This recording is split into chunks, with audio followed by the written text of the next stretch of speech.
We was at Howard. And I remember on this day that I saw him, one of my friends said, "Do you know who that brother is?" And I hadn't seen the brother, and this must have been about February. I hadn't seen him all year. And they said, "That brother is Stokely Carmichael then. That's Brother Stokely." I said, "Oh, yeah? He's a bad brother." And what was amazing about it is that at Howard University, when we first got there, all of us were wearing our Sunday best. And this brother was stroking across the lawn in his overalls, his combat jacket, and his combat boots. They call Brogan. He still wear them. I mean, he's still in combat to this very day. Now, he is at war. Some of you just say we at war. This brother understands what a war really is. And so, as we were marveling at this brother, you know, when you were a freshman, you're looking at a deep upperclassman, and you're marveling at him, and the person said, "Well, you know, this brother is so deep that he don't even have to study. He enrolled in the heaviest course at Howard University and then go south." I said, "Well, that's bad." That gave me an idea. I didn't want to go to school anyway. So I said, "Well, I'm going to be like this brother." I said, "I'm going to not go to class either." The only difference is that at the end of 4 years, he graduated magna cum laude, and I graduated thank you laude.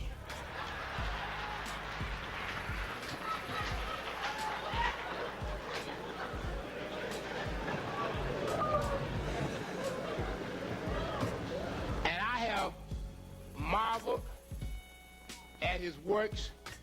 I went back south myself, spent a lot of time in the South, in the movement, in voter registration, other places around Georgia where I'm from.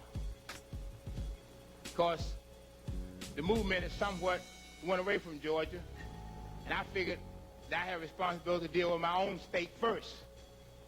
And so we spent some time there, but I have always been moved by this brother.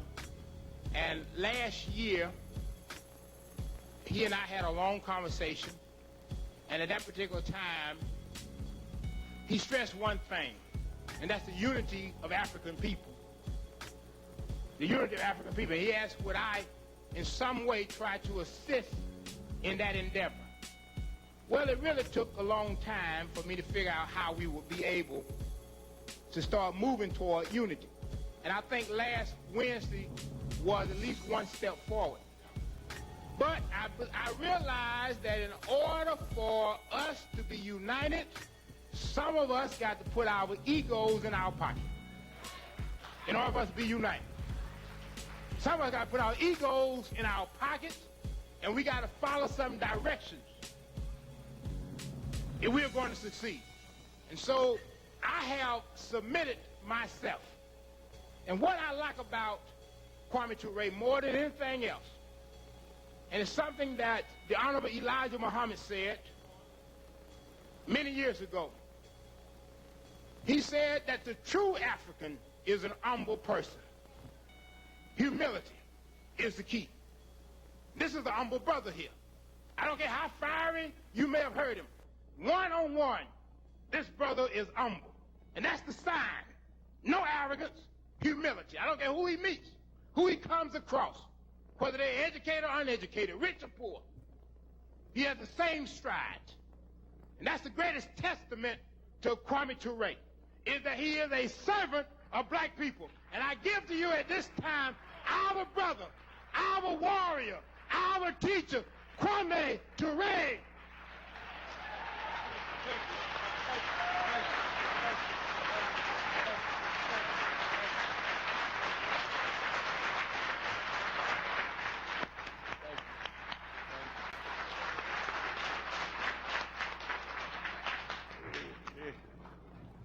Well, we wish to thank you very, very much for such a very warm welcome. Our attempts to come here has only been delayed because of all the work we have to do and because of the tyranny of time. It's a tyrant's time. Osajifo Kwame Nkrumah used to whistle all the time, so many beautiful things to do, so little time. But we are honored after a long struggle that we're able to come to the slave. A young man said to me, I said, "Now we go to the slave tomorrow night." I said, "Yes, sir." He said, "Are you tired?"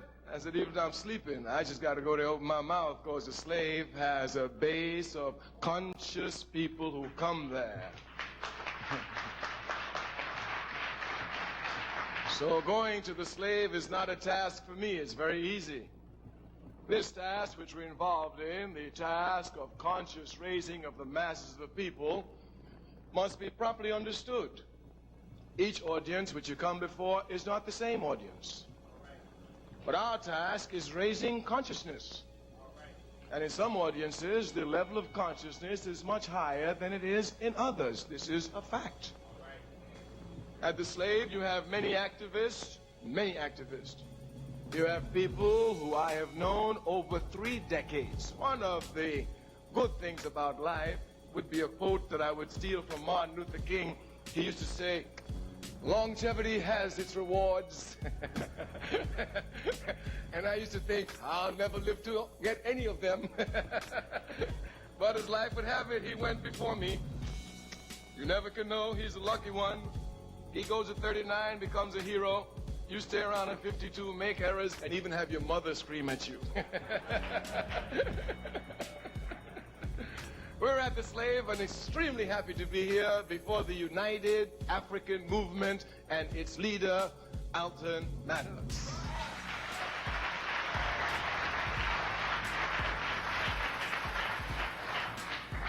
We have followed closely the work here in the All-African People's Revolutionary Party, of which I have the honor of being a Central Committee member.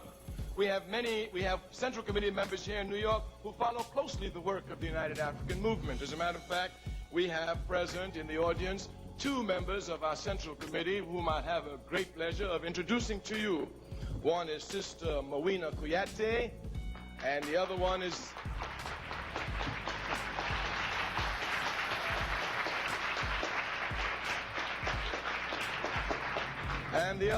is Brother David Brothers, who is 75 years young. Where's David?